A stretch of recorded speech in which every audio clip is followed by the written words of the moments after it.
अब चलिए question number हम लोग 3 देखते हैं। इसमें लिखा हुआ है 10 inverse 2/11 plus 10 inverse 7/24 is equal to proof करना है 10 इनवर्स 1/2। ठीक है, दो तरीका है इसको बनाने का। कितना तरीका है? दो तरीका है इसको बनाने का। पहला तरीका है कि आपको ये फार्मूला मालूम होना चाहिए कि 10 inverse x plus 10 inverse y का जो वैल्यू होता है वो 10 inverse x plus y divided by 1 minus x y होता है। ये कब होता है? जब x इंटू वाई का वैल्यू लेस देन 1 होता है। ठीक है ना। और एक और फार्मूला होता है 10 inverse x plus 10 inverse y, और ये भी याद रहे कि यहाँ पे x और y दोनों ही पॉजिटिव होना चाहिए। x एंड y दोनों ही पॉजिटिव होना चाहिए।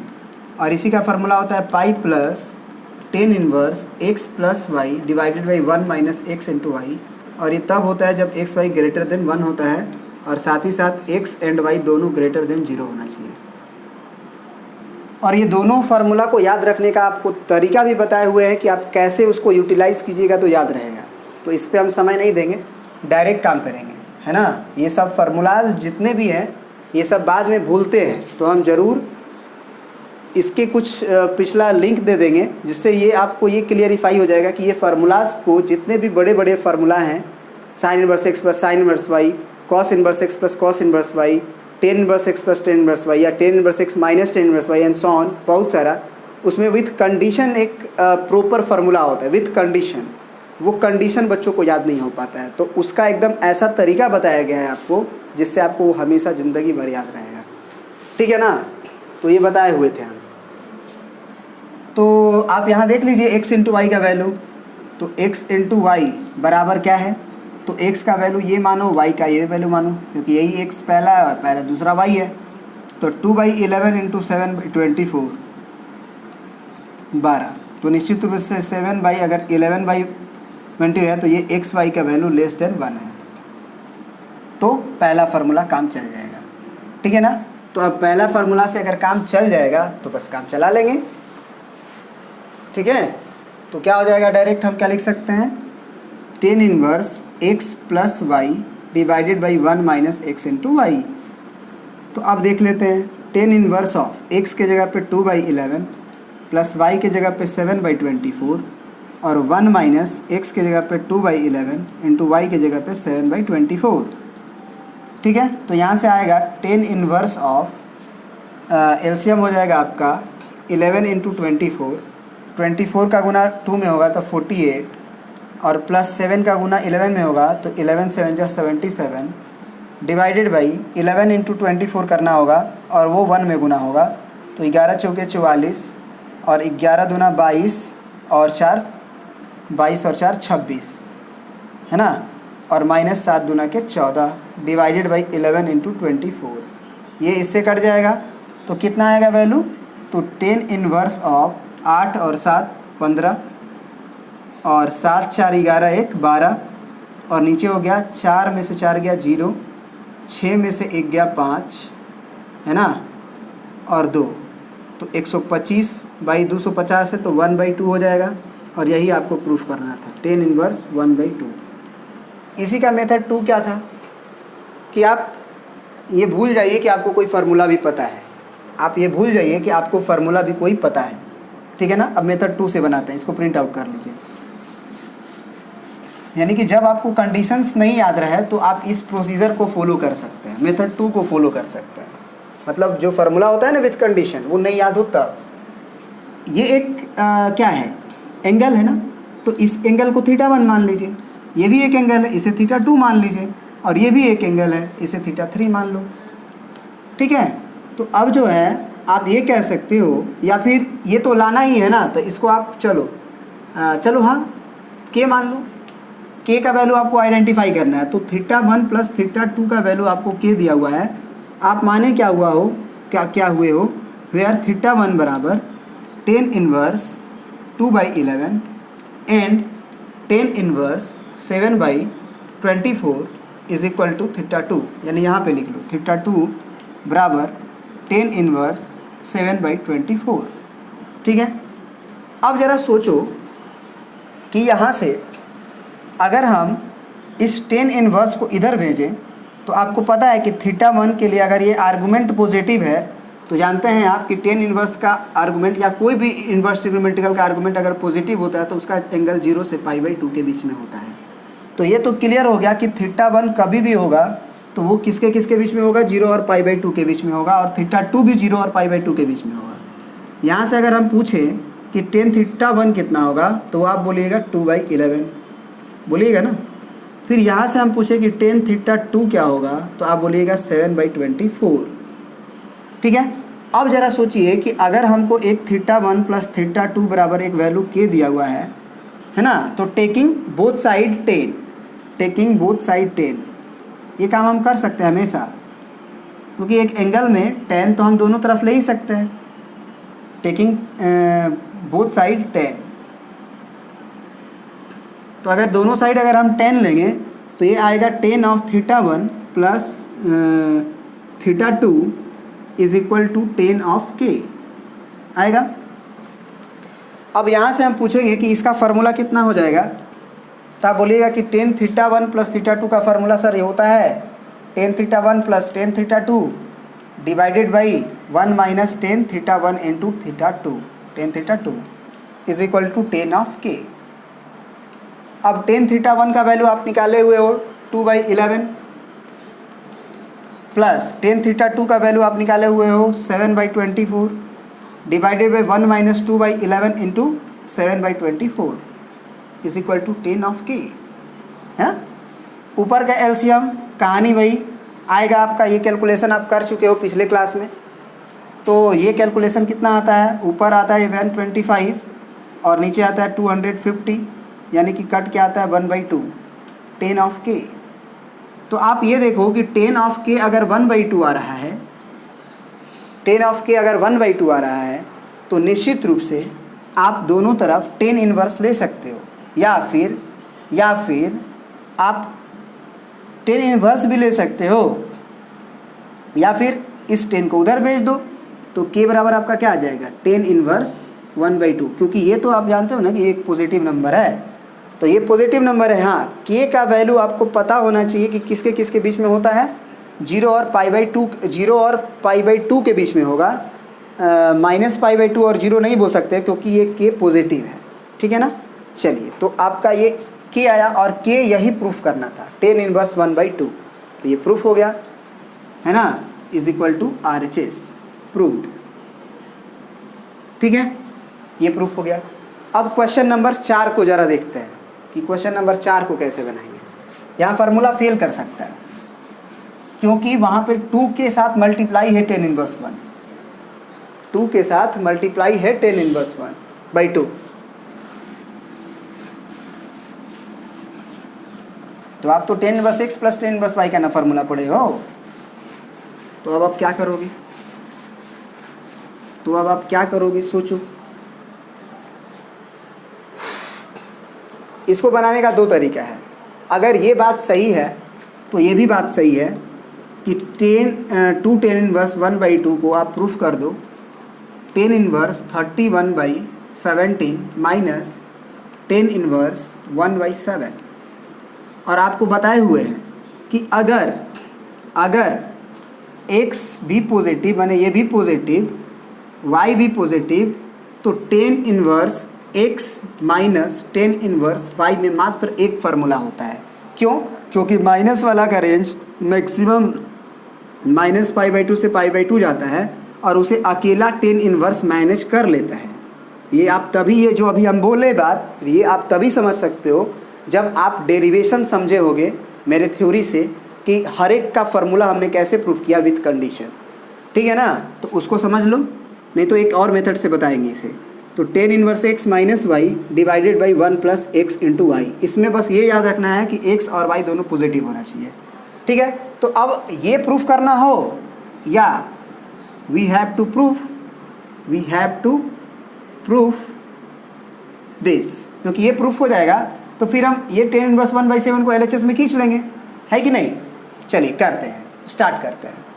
तो RHS अब हमारा आ रहा है 10 इनवर्स 31/17 माइनस 10 इनवर्स 1/7। तो यहाँ से हम लिख सकते हैं tan inverse 31/17 minus 1/7 divided by 1 plus 31/17 into 1/7 लिख सकते हैं ना। तो अब जो है ये आ जाएगा टेन इनवर्स एलसीएम 17 इंटू 7, तो ये हो जाएगा 7 एकम 7, 7 या 21 माइनस 17 एकम 17, और नीचे हो जाएगा एलसीएम 17 इंटू 7, तो 17 साते 119 होता है ना, बिल्कुल, प्लस 31 जा 30 हो गया आपका कहानी है पूरा। तो टेन इनवर्स ये तो कटेगा, ऊपर आ जाएगा 17 घट जाएगा तो 200, और नीचे 19 में अगर 1 जोड़ेंगे तो 20 होगा, और 30 और जोड़ेंगे तो 150 होगा। तो ये 0 से 0 कट गया, और 2 से काटो, 5 से काटो, 5 के 20, 5 या 15, टेन इनवर्स 4/3। गलती कुछ हो रहा है क्या? हाँ नहीं हो जाएगा, ये आया टेन इनवर्स 4/3, ठीक है ना। अब आपको ये फार्मूला पता होना चाहिए 2 टेन इनवर्स x का। तो अगर आपको ये फार्मूला पता है tan inverse x plus tan inverse y का, या फिर आप ये कह लो ना कि LHS को हम प्रोसीड करते हैं, LHS को हम ले लेते हैं, ठीक है ना। LHS को अब हम देखो, ये RHS हम लाए आया टेन इनवर्स 4/3। अब RHS को आगे बढ़ा लेते हैं, यहाँ बढ़ा लेते हैं, है ना। तो RHS को अगर हम आगे बढ़ाएंगे तो RHS हमारा है 2 टेन इनवर्स 1/2। इसको मान लेते हैं हम थीटा, है ना, इसको हम मान लेते हैं थीटा। तो अब हमको वैल्यू निकालना है 2 थीटा का, ठीक है, बिल्कुल 2 थीटा का वैल्यू निकालना है। तो क्यों नहीं हम पहले, अगर 2 थीटा का वैल्यू निकालना है हमको, तो हम टेन 2 थीटा क्यों नहीं निकालते हैं। टेन 2 थीटा कितना होता है, टेन 2 थीटा कितना होता है, तो 2 tan theta divided by 1 minus ten square theta होता है ना। तो अब अगर हम तुमसे पूछे कि एक्चुअली हमको क्या करना है ना, कि इसमें, हाँ बिल्कुल बिल्कुल, तो यहाँ पे अगर हम इस 2 थीटा को कुछ देर के लिए के मान लेते हैं, तो हम ये कह सकते हैं, या फिर नहीं बिल्कुल बिल्कुल, यहाँ से ये देखो थीटा क्या माने हुए हो, टेन इनवर्स 1/2 माने हुए हो, है ना। तो यहाँ से टेन थीटा कितना होगा, तो कहोगे कि सर टेन थीटा तो 1/2 होगा। हम बोलेंगे ठीक है। तो अब हम बोलेंगे कि टेन 2 थीटा का वैल्यू तुम निकालो पहले। तो टेन 2 थीटा का वैल्यू क्या होगा, तो तुम बोलोगे सर 2 इंटू टेन थीटा यानी 1/2 डिवाइडेड बाई 1 माइनस, है ना, टेन 2 थीटा का value 1 minus ten square theta है, तो टेन स्क्वायर थीटा मतलब टेन थीटा 1/2 है, तो 1/2 का स्क्वायर होगा सर। तो ये 2 से कट जाएगा, तो ये 1 आएगा ऊपर 1/1, और नीचे हो जाएगा 1/4, यानी कि आप ये कह सकते हो कि 4 - 1 3/4, यानी कि 4/3। तो आप ये कह सकते हो कि टेन 2 थीटा का वैल्यू कितना आया है आपका, टेन 2 थीटा का वैल्यू आया है 4/3। तो 2 थीटा का वैल्यू कितना आएगा, टेन इनवर्स 4/3, और आपको 2 थीटा का ही वैल्यू निकालना था क्योंकि ये 2 ऑफ थीटा था। तो 2 थीटा का वैल्यू यहाँ से 4/3 आया टेन इनवर्स में, टेन इनवर्स 4/3, और यहाँ से भी आया। तो ये प्रूफ हो गया, ये क्या हो गया, प्रूव्ड। ये हुआ method 1 with the help of formula, ठीक है। आप फार्मूला भूल गए क्योंकि आप भूलोगे, क्योंकि आप याद किए हुए हो। आपका 17 का टेबल भी भूलेगा, 19 का टेबल भी भूलेगा क्योंकि आप याद किए हुए हो, यूज में नहीं है। ये भी ज़्यादा यूज में नहीं है, ज़िंदगी में पहली बार ये सब बना रहे हो, भूलेगा ही। तो उसके लिए हम लोग भूलेंगे तो भी उसका एक प्रोसीजर बनाए हुए हैं। हम इनिशियल पॉइंट से बना लेंगे, मतलब जहाँ से इसका जनरेशन होता है। क्या करेंगे, इसको थीटा 1 मान लेंगे, इसको थीटा 2 मान लेंगे, और ये तो प्रूफ करके ये लाना है कि ये वाला क्वांटिटी, तो इस क्वांटिटी को हम के मान लेंगे। तो हमें प्रूफ करना है 2 थीटा 1 प्लस थीटा 2 का वैल्यू के, है ना। तो आप जो किए हुए हो, मतलब थीटा 1 माने हो उसको लिख लो। तुम थीटा 1 माने हो टेन इनवर्स 1/2, तो यहाँ से आप कह सकते हो कि टेन थीटा 1 का वैल्यू आएगा 1/2। फिर तुम थीटा 2 को माने हुए हो, एंड थीटा 2 को माने हुए हो टेन इनवर्स 1/7। तो ये जो होगा आपका टेन थीटा 2 का वैल्यू, इस इन्वर्स को इधर भेजेंगे तो 1/7 के बराबर। ठीक है ना। आप इसको इक्वेशन नंबर 1 माने हो तो क्या लिख दो, टेकिंग, या फिर 1 इम्प्लाई, फिर से लिखो 2 theta 1 plus theta 2 is equal to K. तो यहाँ से taking 10 both side, 10 both side, अगर दोनों साइड अगर हम 10 ले लें तो 10 of 2 theta 1 plus theta 2 is equal to 10 of K, क्योंकि हम एंगल्स में 10 ले सकते हैं, बिल्कुल ले सकते हैं। तो ये फार्मूला बनेगा, इसे a मान लो और इसे b मान लो, तो 10a प्लस b का। तो ये फार्मूला हो जाएगा 10 2 theta 1 plus 10 theta 2 divided by 1 minus 10 2 theta 1 into 10 theta 2 is equal to 10 of K को तो झेलना है। अब 10 2 थीटा 1 का वैल्यू कैसे निकलेगा? अगर 10 थीटा 1 का वैल्यू दिया हुआ है तो निकाल सकते हैं। कैसे निकाल सकते हैं? फटाक से निकाल सकते हैं। क्यों? क्योंकि हमें 10 2 थीटा 1 का फार्मूला पता है, 2 10 theta 1 divided by 1 minus 10 square theta 1। तो 2 इंटू 10 थीटा 1 का वैल्यू आपका 1/2 दिया हुआ है, मान माइनस 10 थीटा का वैल्यू 1/2 दिया हुआ है, तो 1/2 का स्क्वायर। तो ये वैल्यू आपका 2 2 कट जाएगा, 1 आएगा, नीचे 1 माइनस 1/4 आएगा, तो 3/4 आएगा, मतलब कि 4/3 आएगा। तो 10 2 थीटा 1 का वैल्यू आपका 4/3 आ चुका है। आप यहाँ रख सकते हो 4/3 प्लस 10 थीटा 2 तो डायरेक्ट आया हुआ है यहाँ से 1/7, तो plus 1/7 divided by 1 minus 4/3 into 1/7 is equal to 10 of K. यहाँ से एलसीएम और 4 और 3 का कितना होगा? 21। यही लिखो, 3 गुना 7 ही लिख दो। ये 7 चौके 28 और प्लस 3 एकम 3, और नीचे 7 21 माइनस 4 डिवाइडेड बाई 3 गुने 7 कटेगा ये, is equal to 10 of K. यहाँ से कितना होगा? 28 और 3 31, और यहाँ से 21 में से 4 गया 17 इज इक्वल टू 10 ऑफ के। तो अब के क्या लिख सकते हो तुम? यहाँ से 10 ऑफ के अगर तुम्हारा आया हुआ है 31/17, अगर आपका क्या आया हुआ है 10 ऑफ के का वैल्यू 31/17, तो के निश्चित रूप से 10 इनवर्स 31/7 हो जाएगा। ठीक है, के इज इक्वल टू 10 इनवर्स 31/7 हो जाएगा, और वही प्रूफ करना था, is equal to RHS proof. ठीक है ना। तो आपको दोनों मेथड इसलिए बता रहे हैं क्योंकि with the help of formula भी आप सीखो और without the help of formula भी आप सीखो। ठीक है ना, क्योंकि दोनों आपकी ज़िंदगी में काम आ सकता है, आपके बोर्ड एग्ज़ाम में काम आ सकता है। ठीक है ना। चलिए, तो आज इतना ही रहने देते हैं, कल पढ़ेंगे इसके और क्वेश्चंस के बारे में।